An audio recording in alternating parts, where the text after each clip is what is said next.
La pluie s'abattait sur le trottoir de la 5e avenue comme un verdict divin, et je trébuchais sur le bord du caniveau, mon unique valise claquant contre le bitume mouillé. « Matty, espèce d'idiot, qu'est-ce que tu fous là ?» murmurai-je à moi-même, le cœur battant la chamade, tandis que les klaxons des taxis jaunes hurlaient leur indifférence. À cet instant précis, une limousine noire surgit de nulle part, son chauffeur un spectre en uniforme me fixant d'un œil froid, et je sus que ma vie à New York venait de basculer dans l'abîme. J'ignorais tout de ce monde-là. À 22 ans, fraîchement diplômé d'une université anonyme du Midwest, j'étais arrivé dans la grosse pomme avec des rêves de gloire littéraire et un compte en banque qui frôlait le rouge. New York m'avait mâché et recraché en l'espace de 6 mois, job de serveur volé par des algorithmes, nuit sur des canapés amis qui sentaient le désespoir, et une solitude qui rongeait mes os comme un acide lent. J'écrivais des nouvelles dans des carnets froissés, des histoires d'amours impossibles entre garçons qui se touchaient du bout des doigts dans l'ombre des gratte-ciel, mais la réalité était plus cruelle, pas un baiser volé, pas une caresse qui ne soit pas fantasmée. J'étais gai, oui, mais invisible, un fantôme dans la foule arc-en-ciel du village. Ce soir-là, alors que je mendiais presque un billet de métro sous la pluie torrentielle, la portière de la limousine s'ouvrit comme une invitation au chaos. Monté ordonna une voix grave, veloutée, avec cet accent français qui glissait comme du vin rouge sur la langue. Je levai les yeux, et là, dans l'habitacle sombre éclairé par une lueur tamisée, se tenait Lucas de Beaumont. Héritier d'une dynastie de parfumeurs lyonnais qui avait conquis Paris et inondé le monde de fragrances enivrantes, il était la quintessence du gâchis aristocratique, 25 ans, cheveux châtains en bataille, yeux verts perçants sous des paupières lourdes d'insomnie, et un sourire carnassier qui promettait le paradis ou l'enfer. Vêtu d'un costume sur mesure taché de ce qui ressemblait à du champagne renversé, il me toisait comme un chat un moineau. « Quoi ? Vous ? Vous parlez à moi ?» balbutiai-je, l'eau ruisselant de mes cheveux sur mon visage. « Évidemment, crétin. Tu as l'air d'un chiot perdu. Et j'ai besoin d'un chauffeur. Ou d'un valet. Ou d'un jouet. Monte, avant que je change d'avis. » Je montai. L'odeur de cuir neuf et de son aftershave un musc boisé, signature de la maison Beaumont m'enveloppa comme un piège olfactif. La limousine fila vers l'aéroport, et pendant le trajet, Lucas parla sans discontinuer, un flot de confessions alcoolisées. Il fuyait Paris, sa famille qui l'étouffait avec des attentes de mariage hétéro et d'héritage impeccable. Je suis un fiasco, Matty. Un fils prodigue qui baisse des garçons dans les backrooms et qui pue le scandale. Et toi ? Qu'est-ce qui te rend si pathétique sous cette averse biblique ? Je lui racontai tout, mes rêves brisés, mes nuits solitaires, mon envie de fuir vers l'Europe pour y trouver une muse. Il rit, un rire rauque qui vibra dans ma poitrine. Paris, alors. Viens avec moi. Tu seras mon serviteur personnel. Je te paierai, je te logerai. Et qui sait ?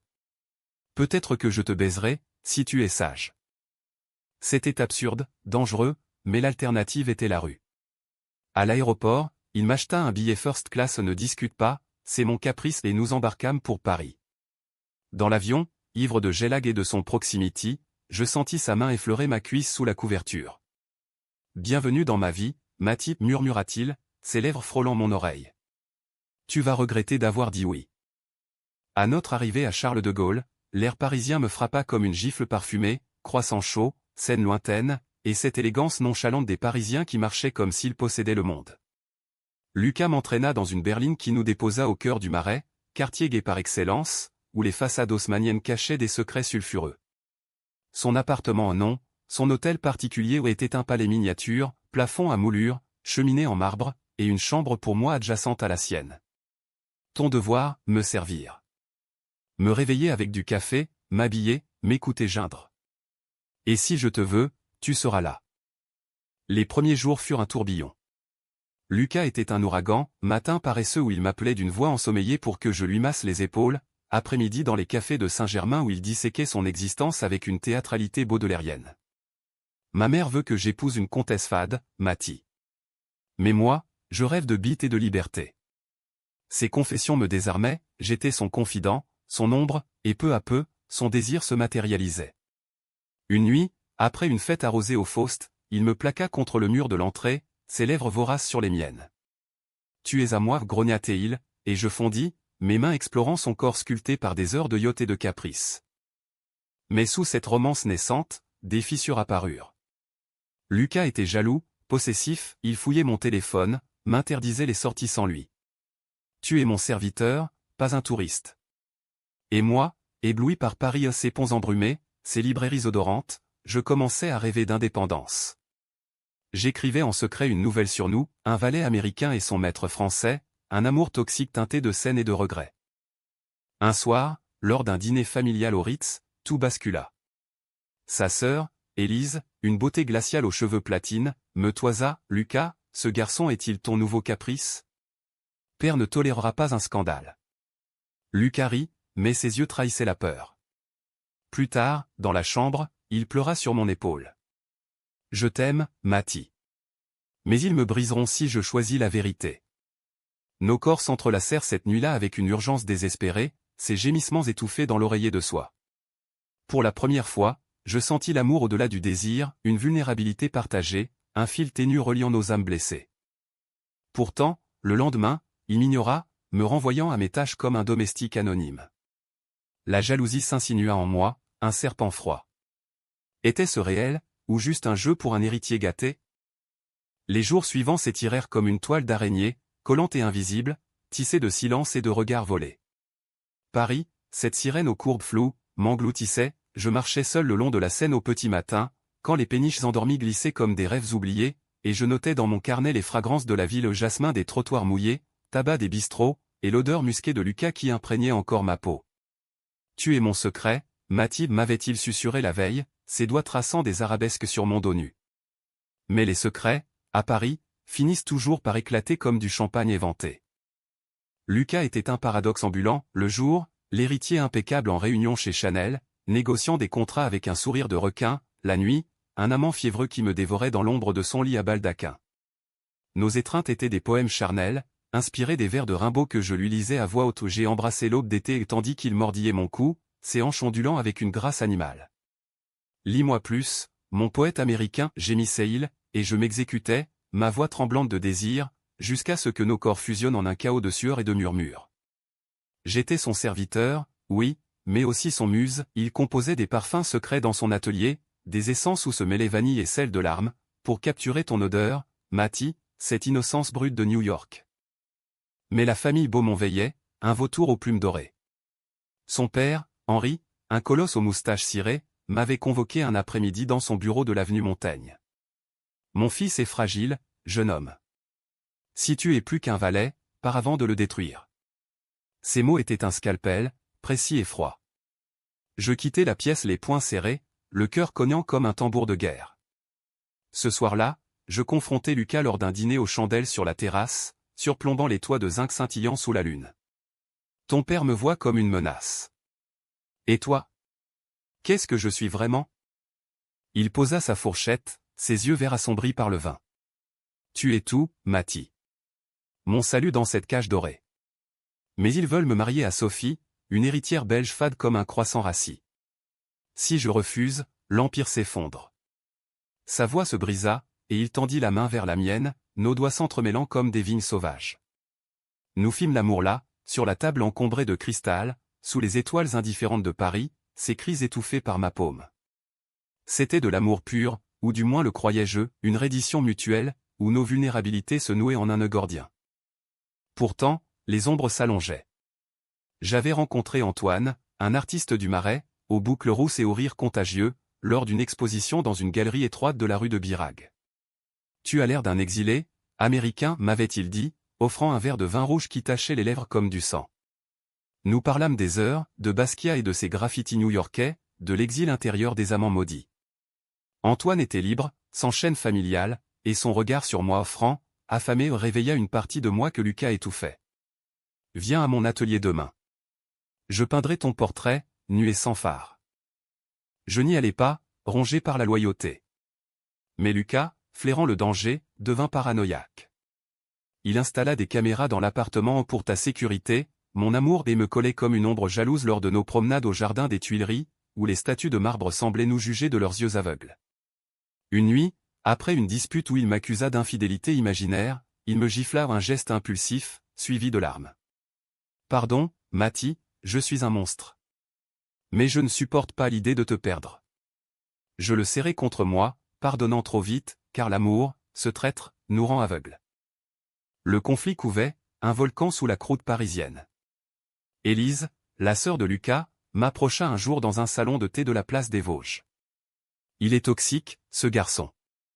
Laisse-le avant qu'il ne te brise. Ces mots étaient un poison sucré, et pour la première fois, je doutais. Était-ce roman sous prison? Mes écrits, autrefois tendres, se teintèrent de noirceur, des nouvelles où des serviteurs se rebellaient contre leur maître, où l'amour gai fleurissait dans la trahison. Puis vint le bal masqué au Louvre, un carnaval de soie et de mensonges. Lucas, masqué en arlequin mélancolique, dansa avec moi dans les salles au plafond peint, nos corps se frôlant au rythme d'un valse envoûtante. Ici, personne ne nous voit, souffla-t-il, m'entraînant dans une alcôve sombre. Nos masques tombèrent, littéralement et figurativement, ses lèvres sur les miennes étaient un serment, ses mains explorant mes courbes avec une ferveur sacrée. Mais au milieu de l'extase, je vis Sophie, la promise, l'observer depuis l'ombre, ses yeux comme des poignards. Cette nuit-là, rentrant ivre d'amour et de champagne, Lucas me confia son plus grand secret, un enfant illégitime, conçu lors d'une nuit d'erreur à Lyon, caché par la famille. C'est ma croix, Mathie. Si cela se sait, tout s'écroule. Je l'embrassai, promettant le silence, mais une graine de doute germa. Était-il honnête, ou jouait-il un rôle éternel? Les semaines suivantes furent un kaléidoscope de passion et de tourments. Nous voyagions en Normandie, dans la maison familiale au bord de la mer, où les vagues de la Manche rugissaient comme nos disputes. Là, sous un ciel d'ardoise, nous nous aimâmes sur la plage déserte, sable collant à nos peaux nues, sel salant nos larmes. Pars avec moi, loin de tout, implorai-je. Il hésita, puis, bientôt. Mais Paris rappelait ses chaînes. Antoine m'envoya un message, ton maître te possède-t-il vraiment? Je supprimai, mais trop tard. Lucas explosa, brisant un vase Ming dans un accès de rage. Traître! Tu me baises dans le dos? Non, criai-je, mais les mots étaient inutiles. Il me baisa alors avec violence, une punition masquée en désir, et je haïs moi-même de jouir malgré tout. Le point de non-retour approchait, un orage qui gronderait sur la ville lumière.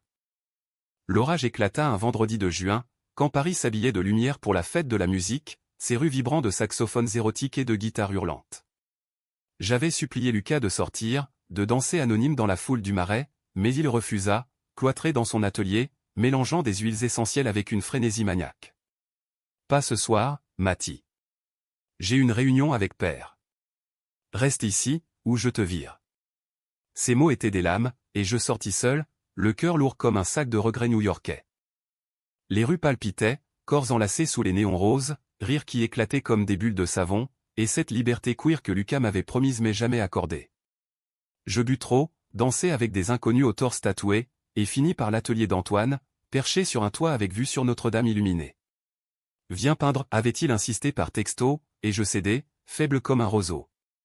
Là, au milieu de toiles éclaboussées de bleu et de rouge, il me déshabilla du regard, puis des mains. Tu es une œuvre inachevée, Mathie. Son baiser était doux, explorateur, sans la possessivité de Lucas ou une bouffée d'air pur dans ma suffocation. Nous fîmes l'amour sur un divan usé, lent et tendre, ses caresses traçant des cartes sur ma peau, me redécouvrant comme un territoire conquis. Laisse-le, il te détruit, murmura-t-il après, nos corps enchevêtrés dans les draps tachés de peinture. Je pleurais, non de plaisir, mais de culpabilité, j'avais trahi, oui, mais pour respirer. À l'aube, rentrant par les ruelles humides, je trouvai Lucas m'attendant, ivre et furieux, un verre de cognac à la main.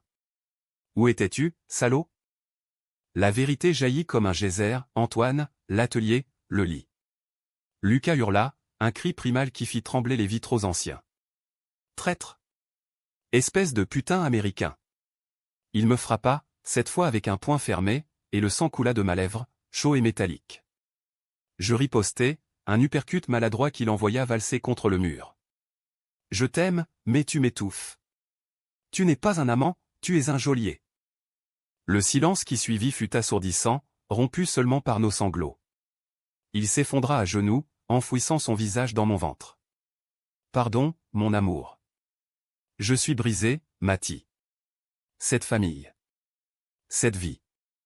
Elle me ronge. Nous nous embrassâmes à travers les larmes et le sang, un baiser salé de désespoir, et fîmes l'amour par terre, sur le tapis perçant, avec une urgence qui frisait la haine. C'était cathartique, destructeur, ses ongles dans mon dos, mes dents sur son épaule, un exorcisme charnel où l'amour et la douleur fusionnaient. Mais la trahison n'était pas finie. Le lendemain, Élise appela, j'ai vu Mathie avec un rouquin hier. Si père l'apprend. Lucas raccrocha, blême. La famille savait, ou devinait.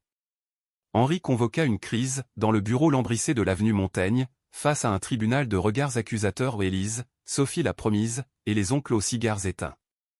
Lucas, ce valet doit partir. Et toi, tu épouseras Sophie pour sceller l'alliance belge. Lucas explosa, jamais. Mathie est ma vie. Il avoua tout son homosexualité, notre amour, l'enfant caché. Le silence fut un tombeau. Henri se leva, livide, tu ruines tout. Pars, ou je te déshérite. Sophie pleura, Élise haussa les épaules, frère, tu es un fou. Nous fûmes chassés ce soir-là, valise à la main, sous une pluie fine qui lavait les péchés de Paris. Lucas, hébété, me serra contre lui dans un hôtel miteux de Belleville. Où allons-nous, mon poète? Je haussai les épaules, loin. Lyon? Ou nulle part. Nos nuits suivantes furent un havre précaire, corps enlacés dans des draps rêches, murmures de projets fous, ouvrir une parfumerie queer, écrire un roman sur nous. Mais la trahison rongeait, il m'en voulait encore pour Antoine, moi pour ces chaînes invisibles. Tu m'as baisé un autre pour te venger, accusait-il lors de nos disputes, et je répliquais, tu m'as fait de moi un prisonnier pour te sentir vivant. Le chaos trao surgit à Lyon, dans la maison familiale désertée. Nous y étions allés pour récupérer des affaires, mais Henri nous y attendait, flanqué d'avocats. L'enfant, Lucas. Il est à moi maintenant. Et toi, tu n'es plus rien. L'enfant, un garçon de 3 ans, aux yeux verts comme son père, fut arraché à nous, emmené par une nounou impassible. Lucas s'effondra, hurlant comme un damné, et je le tins, impuissant, tandis que la pluie martelait les vitraux gothiques. Cette nuit-là, dans la chambre d'enfance de Lucas, nous nous aimâmes avec une tendresse brisée, ses larmes mouillant mon torse. Sauve-moi, Mathie, implora Théil. Mais le lendemain, il disparut. Un mot sur la table, je dois réparer. Attends-moi. Je t'aime. Il m'avait trahi à son tour, choisissant la famille pour l'héritage. Seul à Lyon, je marchais le long de la Saône, le fleuve murmurant des consolations froides. Antoine m'appela, reviens à Paris. Laisse-le crever dans son poison. Mais mon cœur saignait encore pour Lucas, cet héritier gâté qui m'avait tout appris de l'amour et de la perte. Les semaines à Lyon furent un purgatoire lent, une descente dans les abysses d'une cathédrale intérieure où les échos de nos promesses se moquaient de moi. La ville, avec ses traboules sombres et ses bouchons au vin âpre, me rappelait cruellement Paris, chaque ruelle était un fantôme de nos promenades, chaque pont un rappel de la Seine absente. Je logeais dans un garni sordide près de la Pardieu, payant de mes maigres économies les derniers reliquats du salaire de serviteur que Lucas m'avait versé. J'écrivais furieusement, des pages noircies de rage et de nostalgie, une novella sur un amour gai saboté par l'or et le sang, où le valet devenait le bourreau de son propre cœur. Antoine m'écrivait des lettres manuscrites, parfumées à l'huile de lin, viens, Mathie. Paris t'attend, s'enchaîne. J'ignorais d'abord, fidèle à un fantôme, mais la solitude me rongeait. Lucas n'appelait pas, un silence radio qui hurlait plus fort que n'importe quel cri. J'imaginais sa vie, repentir forcé, fiançailles avec Sophie, nuit solitaire hantée par mon ombre. Étais-je jaloux? Oui. Blessé? Profondément. Mais au fond, une pitié humaniste germait, Lucas était victime de son monde, autant que bourreau du mien. Je retournais à Paris par un train de nuit, le visage collé à la vitre froide, regardant les lumières défiler comme des regrets en surimpression. Antoine m'accueillit à la gare de Lyon, ses bras ouverts comme un port sûr. Tu es pâle comme un marbre de Canova, dit-il, m'embrassant sur les 2 joues avant de glisser ses lèvres sur les miennes, un baiser chaste mais chargé de promesses. Son atelier devint mon refuge, toiles immenses où il peignait des nus masculins entrelacés, des visions d'Éden queer sous des cieux tempétueux. Nous fîmes l'amour souvent, avec une douceur qui contrastait avec la tempête lucassienne, ses mains patientes, sa voix murmurant des poèmes d'Aragon pendant l'Ascension. Tu es libre maintenant, Mathie. Laisse l'héritier pourrir. Mais la liberté avait un goût amer. Je revoyais Lucas dans chaque reflet, ses yeux verts dans les flaques, son rire dans le vent du métro. Une nuit, après une exposition réussie d'Antoine au centre Pompidou, je le surpris en train de fouiller mes affaires. Tu gardes encore ces parfums? Cet enfoiré te hante. Jaloux à son tour, Antoine me reprocha ma distraction, et nous nous disputâmes, un écho mineur de l'ouragan passé. « Je t'aime, mais tu es prisonnier de lui », cria-t-il. Je partis, errant dans la nuit parisienne, finissant par un bar gay de la rue du Temple où des drag queens chantaient Piaf avec des voix rauques. C'est là que je revis Élise, attablée seule, un verre de pastis à la main. « Mathie. Assieds-toi. Lucas est un naufrage. » Elle parla, les mots coulant comme un confessionnal. Son frère, forcé au mariage, avait sombré dans l'alcool et les pilules. L'enfant? Élevé en secret, loin de tout scandale. Il t'aime encore, tu sais. Mais l'héritage l'a bouffé vivant. Ses yeux, pour la première fois, trahissaient de la compassion. Pars, avant que Paris ne te tue aussi. Je ne partis pas. Au lieu de cela, je confrontai le destin. J'écrivis à Lucas, une lettre rageuse, tu m'as fait serviteur, amant, traître. Reviens, ou disparais pour de bon. Pas de réponse. Antoine et moi tentâmes une relation, mais c'était forcé, nos corps s'accordaient, pas nos âmes. Lors d'une soirée pluvieuse, alors que nous nous aimions sur son toit, sous les gouttes qui perlaient comme des larmes divines, je murmurai, je ne peux pas oublier. Il pleura, me serrant fort, alors va le chercher. L'amour vrai ne se fuit pas.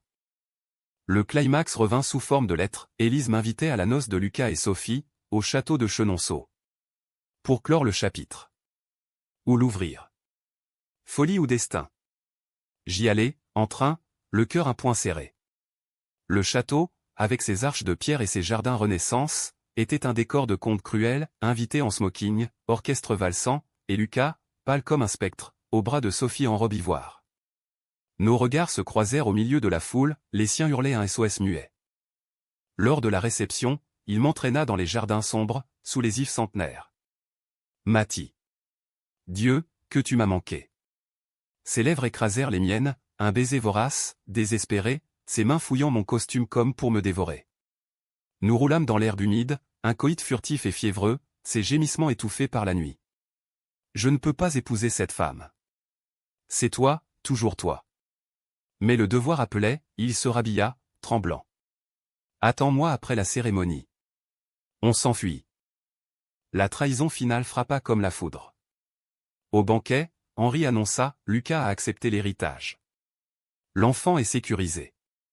Mais Élise, en confidence, avoua, Lucas avait signé un contrat la veille, vendant notre amour pour des millions. Il t'a utilisé pour se rebeller, puis t'a jeté. Dévasté, je quittai le château en pleine nuit, pleurant sur le quai de la Loire. Antoine m'attendait à Paris, fidèle.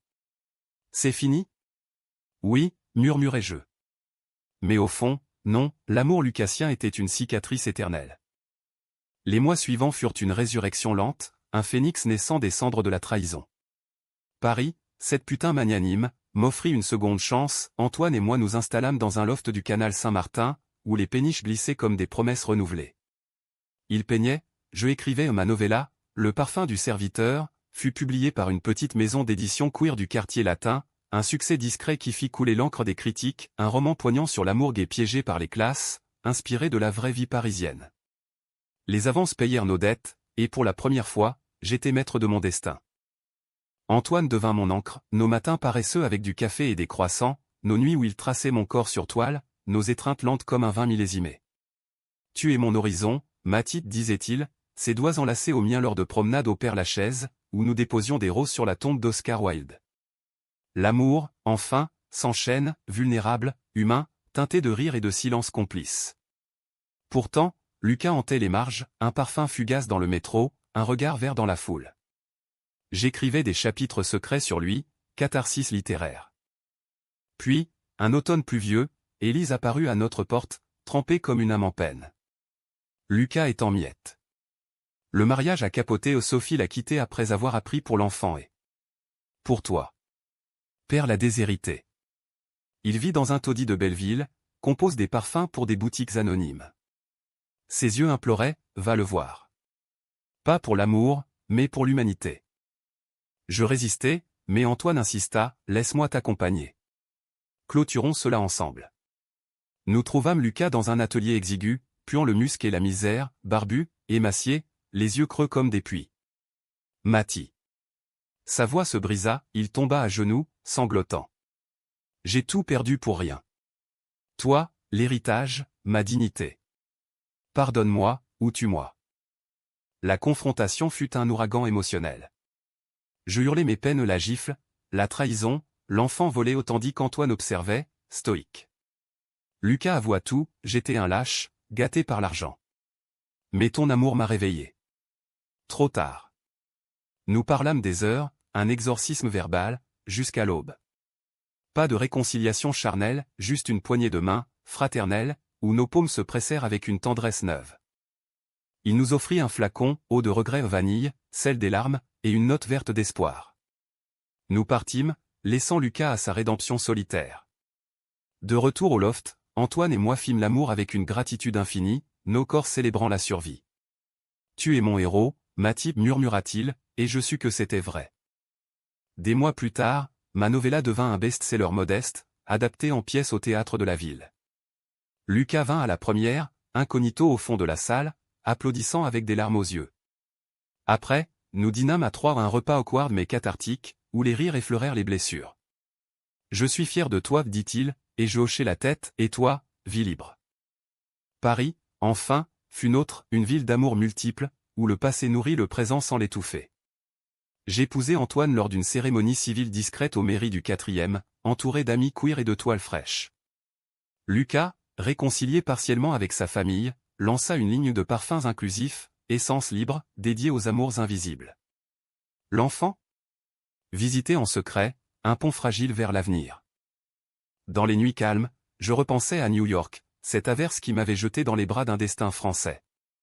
L'amour gay n'est pas un conte de fées, mais une odyssée humaine, conflit, trahison, et une rédemption qui fleurit comme un jasmin tenace sur le bitume. Et moi, Mathieu, ancien serviteur, était devenu maître de mon âme libre, aimé, entier.